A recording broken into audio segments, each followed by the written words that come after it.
The low lunge twist to down dog stretch is an excellent pose to help open up tight hips. To get started, come down on all fours and get into tabletop position by balancing on your hands and knees. Step your left foot forward between your hands to get into a low lunge position with the top of your back foot flat and pressed into the floor. This will place less pressure on your knee. Place your left hand on your knee while keeping your right hand on the floor, either with your palm flat, on your fingertips, or on a yoga block. Twist your body towards your left inner thigh with your belly button twisting towards your left hip.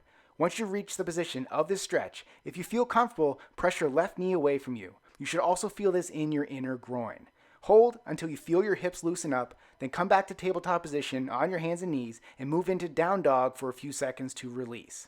Next, repeat with the other side. Hold the stretch until the tightness loosens up, then step back into down dog, hold for a few seconds, then come back down on all fours. Make sure you subscribe for more Live Lean exercise demos.